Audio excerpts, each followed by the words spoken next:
ඒ වුණාට ඇත්තටම මගේ අස්වැන්න දැකපු ගමන් එයා මුලින්ම මගෙන් අහපු දෙයක් තමයි කොහොමද කරල් මෙච්චර ලොකු උනේ කියන දේ. එයා ඇත්තටම අස්වැන්න දැකලා ඉවරලා එයා සතුටු වුණා. සහ කියපු අනික් දේ තමයි එයාට පොඩ්ඩක් අවිශ්වාසයකුත් ආවා. මොකද ඇත්තටම මම වැඩ කරන්නේ ඇත්තටම ඔස්ට්‍රේලියන් කම්පැනි එකට. එතකොට ඉතින් ඔස්ට්‍රේලියන් වෙලාවත් එක්ක මම ගොඩක් වෙලාවට උදේවරුේ තමයි කාර්යබහුල වෙන්නේ. කොරෝනා රැල්ල ඇවිල්ලා ඉවරලා ඒකට ලොක්ඩවුන් වෙන්න ඔන්න මෙන්න තියලා ඉවර වෙලා පිළියන්දල කියද්දි කවුරුත් දෙපාරක් එනවද නැද්ද කියලා හිතන්න කාලෙක තමයි ඇත්තටම මම මේක කළේ. ඒ වුණාට කැලුම්ගුයි ගැමියා ටීම් එකම ඇවිල්ලා ඉවරලා ඒක මට කිසි ගැටලුවක් වෙන්න තිබ්බේ නැහැ. මොකද මේක ලොක්ඩවුන් එක වෙලාවෙත් ඒගොල්ලන් කිසි ප්‍රශ්නයක් නැහැ. ඒගොල්ලෝ වෙනම පර්මිට් අරගෙන ඇවිල්ලා මගේ වැඩේ මට කිසිම ඉස්සර දෙයක් වෙන්නේ නැති වෙන විදිහට ඒක පටන් ගත්ත වෙලාව ඉඳලා ඉවර වෙනකම්ම ඇවිල්ලා ඒදී ඉවර කළා දුන්නා. ඇත්තටම අද සාර්ථකව මට අස්වැන්නක් ලැබෙනවා. මුල ඉඳලම ඇත්තටම මම ගැමියාගේ උපදෙස් සහ ගැමියාගෙන් ලබාගත්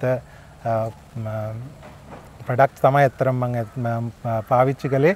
ආයුබෝවන් ගැමියා YouTube channel එකට ඔබ සාදරයෙන් පිළිගන්නවා. ඉතින් මම අද ඇවිල්ලා තියෙන්නේ පිළියන්දල ප්‍රදේශෙට. ඇත්තටම මාත් එක්ක ඉන්නවා network engineer මහත්මිය. ඉතින් මම කම්පියුටර් සිස්ටම් ගැන කතා කරන්න නෙමෙයි ඔබ ළඟට ඇවිල්ලා තියෙන්නේ වෙන විශේෂ දෙයකට. මෙතුමා part time කරනවා ලස්සන green house එකක්. මෙතන වර්ගඩි 2000ක පිරෙන්න කරල් ඇවිල්ලා ඒ කියන්නේ හිතා ගන්න බැරි අස්වැන්න තියෙන හරිම ලස්සන ඕන කෙනෙක්ට දැක්ක ගමන් ආස හිතෙන ඇග්‍රිකල්චර් බිස්නස් එකක් තමයි මෙතන යන්නේ. ඉතින් අපි එතුමාගෙන් අහමු ඉන්දික මහත්මයාගෙන් මොකක්ද ඇත්තටම ඔබතුමාගේ දැනට රැකියාව ඉතින් ඔබතුමාගේ බෑග්ග්‍රවුන්ඩ් එක ගැන පොඩි අදහසක් දුන්නොත්. මම ඇත්තටම පරිගණක ශාස්ත්‍රයේ වැඩ කරන්නේ දැන් අවුරුදු 10කට කිට්ටු වෙන්න මම පරිගණක ශාස්ත්‍රයේ වැඩ කරනවා. එතකොට මම ඇත්තටම ගැමියා YouTube channel එක මට හම්බෙන් වගේ හම්බ වෙනවා මම ඉන්ටර්නෙට් එක පාවිච්චි කරන වෙලාවක. එතකොට ඒකේ තියෙන ඇත්තටම මම සබ්ස්ක්‍රයිබර් කෙනෙක් දැන් සෑහෙන කාලෙක ඉඳලා. එතකොට ඒකේ පෙන්වන දේවල් එක ඇත්තටම මට ලොකු ආසාවක් ඇති වුණා මම මේක මේ ඇග්‍රිකල්චර් පැත්තට යොමු වෙන්න. එතකොට ඒකෙදි ඉතින් ලේසියෙන්ම ඇත්තට ඒකට අවශ්‍ය කරන ශ්‍රමය කාලය අඩුවෙන්ම මේ දායකත්වයක් දීලා ඉවරලා අපිට කරගන්න පුළුවන් දේ තමයි මේ ග්‍රීන් හවුස් එක. ඉතින් ඇත්තටම ඒක මට අත්හදා බලන්න ආසාව ඇති වුණා. ඉතින් ඒක මම ඇත්තටම අත්හදා බැලුවා. අපේ කැලුම් මේකට මට ලොකු සහයෝගයක් දුන්නා. කැලුම් සහ කැලුම්ගේ ටීම් එක. ඇත්තටම මම හිතනවා දැන් සාර්ථකව මම ඒක කරලා තියෙනවා. හොඳ අස්වැන්නක් ලැබෙනවා. මාළු මිරිස් වගාවට මම යොමු වෙලා තියෙන්නේ. කොහොම තමයි. දැන් ඔබතුමාගේ රැකියා වැඩ කටයුතු ඒ කියන්නේ සාමාන්‍ය ඔබතුමා විදේශ රටකුත් එක්කනේ වැඩ කරන්නේ. ඉතින් ඒ වෙක්ම හින්දා ඉතින් ඒ රටේ වේලාවත් එක්ක ඒ වැඩේට යොමු වෙනකොට ඔබතුමාට ඇත්තටම මේ ග්‍රීන් හවුස් එකට කාල වේලාවක් තියෙනවද? එහෙම නැත්නම් ඒකට ඔබතුමා මොන වගේ වැඩ පිළිවෙලක්ද යොදලා තියෙන්නේ? ඇත්තටම මම වැඩ කරන්නේ ඇත්තටම ඔස්ට්‍රේලියන් කම්පැනි එකට. එතකොට ඉතින් ඔස්ට්‍රේලියන් වෙලාවත් එක්ක මම ගොඩක් වෙලාවට උදේවරුේ තමයි කාර්යබහුල වෙන්නේ. ඒ වුණාට මම කාර්යබහුල වුණාට මෙතන වැඩ කටයුතු එක සිද්ධ වෙන්න ඕනේ.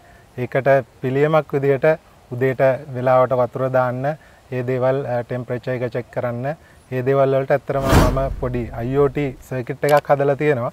ඒ සර්කිට් එකෙන් මට ඕන වෙලාවක මට ගෙදර ඉඳලා ඕනම තැනක ඉඳලා ඉවර වෙලා වතුර දාන්න අවශ්‍ය ප්‍රමාණයට ඊට පස්සේ ටෙම්පරේචර් එක හියුමිඩිටි එක චෙක් කරගන්න ඒකට මට අවස්ථාව හම්බ වෙනවා. ඉතින් ඒක හින්දා මට පහසු වෙලාවකට ඇවිල්ලා වෙලා මම හවසට මගේ ෆුල් ටයිම් ජොබ් එක ඉවරනයින් පස්සේ ඇවිල්ලා මෙතන ඊට පස්සේ ගස් ටිකත් එක්ක ඇත්තරම බලනවා. ඊට අමතරව ඉතින් මම උදේට වතුර දානේ ටික මම අර සර්කිට් එක හරහා ඇත්තටම තමයි සිදු කරන්නේ. ඔව් ඉතින් ඇත්තටම ලංකාවේ දැන් ගොවියන්ගේ ලොකු ගැටලුවක් ගොවියන් මුහුණ පාලා තියෙනවා මේ පොහොර ප්‍රශ්නය. ඒ කියන්නේ ඔවුන්ට ඉස්සර වස බේත් තිබුණ ඕන තරම් ලෙඩක් ආවහම වස වර්ග තිබුණා. ඊළඟට පොහොර වර්ග ඕන තරම් තිබුණා. ඒ කියන්නේ ඕන තරම් නොමිලෙත් දුන්නා. ඊළඟට ඔවුන්ට ඇත්ති විතරමට මිලදී ගන්න තිබුණා. හැබැයි දැන් ගොවියන්ට මේක ලොකු ගැටලුවක් වෙලා. ඉතින් ඇත්තටම ග්‍රීන් හවුස් එකක් වගා කරන ඔබට ඒක ගැටලුවක්ද එහෙම නැත්නම් ඒකට වෙනම ඔබතුමා ළඟ වෙන විකල්පයකට ඔබ ගිහින් තියෙනවද? ඒ ගැන පොඩි අදහසක් අපි ඒ හිතවතුන්ට ලබා දුන්නා.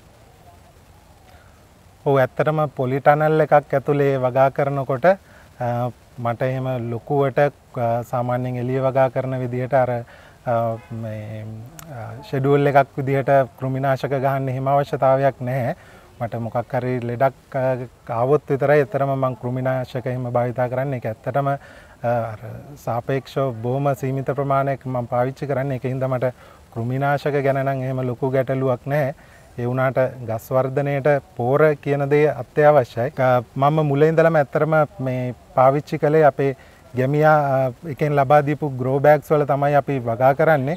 එතකොට ඒකේ කොහුබත් වලට අමතරව තව ඊට අවශ්‍ය කාබනික කාබනික පොහොර ඔක්කොම ಜಾති තියෙනවා කලවම් කරලා ඉවරලා. ඒක හින්දා ඉතින් මට එහෙම රසායනික පොහොරත් එහෙම ලොකුවට පාවිච්චි කරන්න අවශ්‍යතාවයක් නැහැ. ඒ වුණාට ගස්වල වර්ධනයට මම ඇල්බර්ට් සොලියුෂන් එක පාවිච්චි කරනවා. ඊට අමතරව දැන් ගැමියා ගෙන් ලබා ගන්න කාබනික පොහොර තමයි ගොඩක් පාවිච්චි කරනවා. මේ දෙකම කලවමේ තමයි ඉතින් මම පාවිච්චි කරන්නේ. ඔව් ඉතින් ඉන්දික මහත්තයා අපේ හිතවතුන්ට තව දෙයක් මම හිතන වැදගත් වෙයි කියලා. මොකද දැන් ඇත්තටම මේ ටනල් එක හදලා දැන් අද පිරෙන්නම කරල් තියෙනවා. මම හිතන්නේ දැන් මේ ටික කැඩුවොත් කිලෝ 100ක් විතර කඩා ගන්න පුළුවන්. මේ වර්ගඩි 2000. හැබැයි දැන් මේ தත්ත්වයට එන්න ඔබ මේ தත්ත්වයට දැන් කොච්චර කාලයක්ද සාමාන්‍යයෙන් ඔබතුමාගේ දැන් වගාව කරලා කරල් එන්න ගත්තේ කොච්චර කාලෙකින්ද? ඊට අමතරව අපේ හිතවතුන්ට කියමු ඔබ කොහොමද නඩත්තු කටයුතු කරගෙන යන්නේ? ඒ කියන්නේ මේ ශාක මෙච්චර ලස්සනට පිළිවෙලට තියාගන්න මොන වගේ නඩත්තු කරතව්වක්ද ඔබතුමා අතින් සිද්ධ වෙන්නේ? ඇත්තටම මට මේක පිළිබඳ කිසිම අදහසක් මම කිසිම ඉස්සර පළපුරුද්දක් කිසිම දෙයක් නැහැ. මම ඇත්තටම ඉස්සෙල්ලා කිව්වා වගේම ගැමියා YouTube channel එකෙන් දැකලා ඒ දේවල් එක්ක තමයි මම මේ දෙයට ආසාවට පටන් ගත්තේ. එතකොට මම ඇත්තටම අර පැල තවන් දාලා ඉවර වෙලා ඒවා කරන්න මට එහෙම දැනුමක් තිබ්බේ නැහැ. ඒකින්ද මම මේක පටන් ගන්නකොටම ගැමියාට කියපු දෙයක් තමයි මට පැල ටිකත් එක්කම ලබා දෙන්න කියන දේ. එතකොට මට ටනල් එක හදලා ඉවරනකොටම මට පැල ටික හම්බුණා ගැමියා එකෙන්. සාර්ථක පැල ටිකක් මට හම්බුණා. ඒක ටික තමයි මම හිටෝලා ඉවර වෙලා මේ තරමට දැන් දිනු වෙලා තින්නේ. ඇත්තටම අද වෙනකොට මාස 2ක් විතර කාලයක් ගත වෙලා තියෙනවා. ඒ වුණාට ඇත්තටම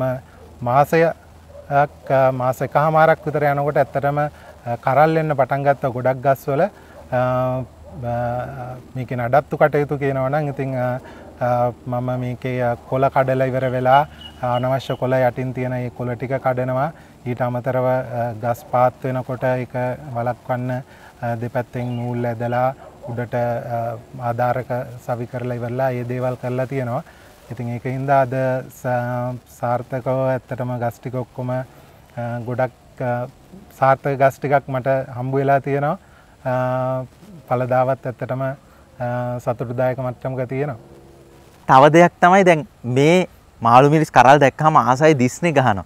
ඉතින් ඇත්තටම දැන් මේවා ඔබතුමා වෙළඳ පොළට නිකුත් කරනකොට දැන් ඔබතුමාගේ මිලදී ගන්න පාරිභෝගික එහෙම නැත්නම් ඒ වෙලෙන්දන් අරගෙනනේ විකුණන. ඉතින් ඔවුන්ගේ ප්‍රතිචාරය කොහොමද මේ මාළු මිරිස් කරල් ගැන? ඒ කියන්නේ ඔවුන් හොඳ ප්‍රතිචාරයක් තියෙනවද? ඒ ගැනත් යම් අදහසක් දුන්නොත්. මම ඇත්තටම මගේ මේ ළඟපාත ඉන්නවා මේ තොග්ග වෙළඳාම කරන කෙනෙක්. එයාට තමයි මම මේක අස්වැන්න සපයන්නේ. මොකද එයා ගොඩක් මේ අහල පහල අයගේ අස්වැන්න අරගෙන එයා මේ මාකට් එකට හරි කොළඹ මැනින් මාකට් එකට හරි දාලා ඉවරලා එයා විකුණන්නේ. ඉතින් ඒකෙදි ඉතින් එයා මම දන්න තරමින් මාළු මිරිස් වගාව ගොඩක් එහෙම අස්වැන්න ගන්න කෙනෙක්. ඒ වුණාට ඇත්තටම මගේ අස්වැන්න දැකපු ගමන් එයා මුලින්ම මගෙන් ආපු දෙයක් තමයි කොහොමද කරල් මෙච්චර ලොකු උනේ කියන දේ. එයා ඇත්තටම අස්වැන්න දැකලා ඉවරලා එයා සතුටු වුණා. සහ කියපු අනික් දේ තමයි එයාට පොඩ්ඩක් අවිශ්වාසයකුත් ආවා. මොකද මේකේ කරල් දෙකක් තුනක් විතර සාමාන්‍යයෙන් ගෙදරක අවශ්‍යතාවය විදිහට ග්‍රෑම්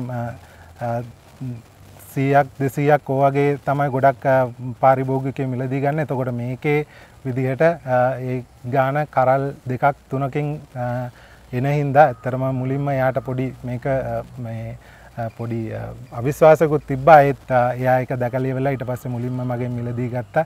ඊට පස්සේ ඉඳලා ඉවරලා දිගටම මගෙන් මට එයාට අස්වැන්න දෙන්න කියන එක එයා කියලා ඉවරලා තින්නේ. මම ඉතින් එයාට තමයි දිගටම අස්වැන්න අලෙවි කරන්නේ. ඔව් ඇත්තටම ඉතින් දැන් අපේ ගෙදරක පරිභෝජනයට උනත් කෙනෙක් ගන්නකොට එළිය වස නාවපු එළවලු ගන්නවට වඩා උන් කැමති මේ වගේ පොලි ටනල් එකක හරි වගා කරපු වස විස නැති එළවලු ගන්න. ඉතින් ඇත්තටම ඔබතුමා කිව්වා දැන් ඔබතුමාගේ මේ කරාල දැක්කහම අර වෙළඳ මහත්තයා වුණත් පුදුම වුණා කියලා. ඉතින් ඒ වගේම ඇත්තටම මේ පිළියන්දල අවත්ත කෙනෙක්ට ඔබතුමාගෙන් මේ අස්වැන්න ගන්න පුළුවන්. මොකද මම හිතනවා ඔබතුමාට ඒක දෙන්න පුළුවන් කියලා. මොකද මෙතන මං හිතන්නේ මේ තත්ත්වයේදී කිලෝ 100ක් විතර කැඩෙනවා ඇති. ඉතින් එහෙම හැකියාවක් තියනවද ලබා දෙන්න? ඔව් ඇත්තටම පිළියන්දලාවට කවුරු හරි මගෙන් කෙලින්ම අස්වැන්න ගන්න කවුරු හරි බලාපොරොත්තුවක් තියෙනවා නම් මාව සම්බන්ධ කරගත්තොත් මට ඒක ලබා දෙන්න පුළුවන්. එතනදී අස්වැන්න ගැන කියනවා නම් ඇත්තටම කිසිම පරිබෝධ රාශක එහෙම අර එළිය වගා කරනවා වගේ එහෙම ලොකුවට පාවිච්චි කරලා ඉවරලා නැහැ. ඒක ගොඩක් පාවිච්චි කරන දේවල් ඇත්තටම ගැමියාගෙන්ම ලබා ගන්න කෘමි විකර්ශක ඊට පස්සේ වෙන අනිකුත් කෘමි කාබනික කෘමි විකර්ශක තමයි මම ඇත්තටම මෙතන ගොඩක් පාවිච්චි කරලා ඉවරලා තියෙන්නේ. එතකොට මට අස්වැන්න ගැන ඇත්තටම ලොකු විශ්වාසයක් තියෙනවා. එහෙම කවුරු හරි කෙනෙක් එහෙම අර ඕගනික් පැත්තට බර වෙච්ච අස්වැන්නක් මේ මාළු මිරිස් අරගන්න කැමති කවුරු ඉන්නවා නම් මාව සම්බන්ධ කරගත්තොත් මට ඒක ලබා දෙන්න පුළුවන් කමක් තියෙනවා. ඔව් ඉතින් අනිත් දේ තමයි දැන් මේ ආරක්ෂිත ගෘහ නිර්මාණය කරද්දී හුඟ දෙනෙක්ට තියෙන ගැටලුවක් තමයි උෂ්ණත්වය. මොකද උෂ්ණත්වය වැඩි වෙලා මල් හැලෙයිද ඒ වගේ ගැටලු. ඇත්තටම මේකේ සිස්ටම් එක ගත්තොත් සෝටූත් ක්‍රමයට තමයි තියෙන්නේ. ඒ කියන්නේ මේ ස්ට්‍රක්චර් එක. ඉතින් ඔබතුමාට කියන්න පුළුවන්ද දැන් මේක නම් මම දන්නවා මෙතන කිසිම රස්නයක් නැහැ කියලා. ඒ කියන්නේ එළිය උෂ්ණත්වයට වඩා පොඩි සෙල්සියස් අංශක ප්‍රමාණයක වැඩිවීමක් තමයි මෙතන තියෙන්නේ. ඉතින් ඒ හින්දා දැන් මල් හැලීමක් එහෙම දෙයක් වෙනවද? නැත්නම් මේකේ ඔය එක්සෝස් ෆෑන් උත් නැහැ. ඉතින් ඒ වෙනුවට ටෙම්පරේචර් එක කන්ට්‍රෝල් කරන මොන වගේ වැඩ පිළිවෙලද දැන් ඒ ගැනත් අපි අදහසක් දුන්නොත්. ඇත්තටම තාක්ෂණික උපදෙස් ඔක්කොම මට එහෙම ලොකු දැනීමක් තිබ්බේ නැහැ. මම මුල ඉඳලම අපේ ගැමියාගෙන්ම තමයි ඔක්කොම උපදෙස් අරගත්තේ. ගැමියා කියපු විදිහට තමයි ඔක්කොම කරලා තින්නේ. එහෙම මම වෙනම එක්සෝස් ෆෑන්ස්වත් එහෙම මුකුත් කූලින් සිස්ටම් එහෙම මුකුත් අමතර දේවල් හයි කරලා නැහැ. තියෙන එකම දේ මිස්ටර්ස් තමයි. එතකොට මිස්ටර්ස් මම පොඩි කාලේ දැම්මා. ඉතින් එහෙම ලොකු වැඩවීමක් වෙන්නේ නැහැ. මොකද මේක තියෙන තැන හින්දාත් සමහරට අහලපාල ගස් කොළන් තියෙනවා. ඉතින් ඒක හින්දා වෙන්නේ නැති එහෙම ලොකු උෂ්ණත්වයේ වැඩිවීමක් වෙන්නේ නැහැ. මම කුඩා කාලේදී ටෙම්පරේචර් පැල කාලේදී ඇත්තටම ටෙම්පරේචර් එක කන්ට්‍රෝල් කරගන්න මම මිස්ටර්ස් එහෙම පාවිච්චි කළා. ඒ වුණාට දැන් මම එහෙම මිස්ටර්ස් පාවිච්චි කරන්නේත් නැහැ. ඒත් සමහර අවස්ථාවලදී ඉරව්ව ගොඩක් වැඩි වෙනකොට එහෙම පාවිච්චි කරන්න ඕන අවස්ථාවක් ආවත් එතකොට මට ඇත්තටම ගැමියාගෙන් මම අරගත්ත දිලීරනාශක තියෙනවා. ඒක තියෙන හින්දා ඇත්තටම මට බයක් නැහැ. ඉතින් ඒක හින්දා මම සමහරක් වෙලාවට ඇත්තටම මිස්ටර්ස් පාවිච්චි කරලා ටෙම්පරේචර් එක කන්ට්‍රෝල් කරගන්නවා. ඔව් ඉතින් ඇත්තටම මේක දකින්නකොට ඕන කෙනෙක්ට ආසාවක් ඇති වෙනවා. මේ වගේ වගාවකට යන්න. මොකද මේකේ වස විස නැහැ. වැඩි ප්‍රතිශතයක් තියෙන කාබනිකව.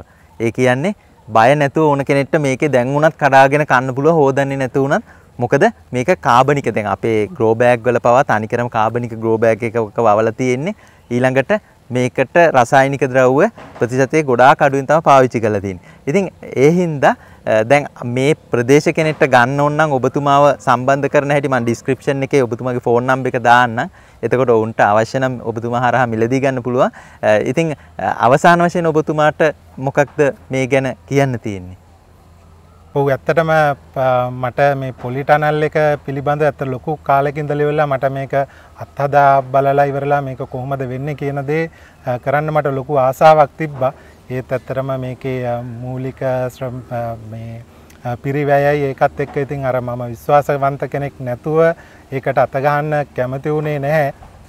මට අවශ්‍යතාවය තිබ්බා ඒක මේ සෑහෙන කාලයක ඉඳලා ඉවරලා මේක කරලා ඉවරලා කොහොම හරි මේකේ අත්දැකීම් ලබා ගන්න.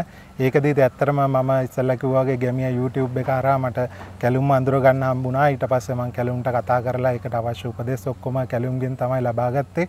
ඊට පස්සේ ඒක දාලා ඉවරලා ඇත්තටම මේක පටන් ගත්ත කාලය ගැන කියනවා නම් අපේ තුන්වෙනි කොරෝනා රැල්ල ඇවිල්ලා ඉවරලා ඒකට ලොක්ඩවුන් වෙන්න ඔන්න මෙන්න තියලා ඉවර වෙලා පිළියන්දල කියද්දි කවුරුත් දෙපාරක් එන්න එනවද නැද්ද කියලා හිතන්න කාලෙක තමයි ඇත්තටම මම මේක කළේ. ඒ වුණාට කැලුම්ගුයි ගැමියා ටීම් එකම ඇවිල්ලා ඉවරලා ඒක මට කිසි ගැටලුවක් වෙන්න තිබ්බේ නැහැ. මොකද මේක ලොක්ඩවුන් එක වෙලාවෙත් ඒගොල්ලන් කිසි ප්‍රශ්නයක් නැහැ. ඒගොල්ලෝ වෙනම පර්මිට් අරගෙන ඇවිල්ලා ඉවරලා මගේ වැඩේ මට කිසිම ඉස්සර දෙයක් වෙන්නේ නැති වෙන විදියට ඒක පටන් ගත්ත වෙලාව ඉඳලා ඉවර වෙනකම්ම ඇවිල්ලා ඉවරලා යෙදී ඉවර කළා දුන්නා. ඇත්තටම අද සාර්ථකව මට අස්වැන්නක් ලැබෙනවා. මුල ඉඳලම ඇත්තටම මම ගැමියාගේ උපදෙස් සහ ගැමියාගෙන් ලබාගත් ප්‍රොඩක්ට්ස් තමයි ඇත්තටම මම පාවිච්චි කළේ.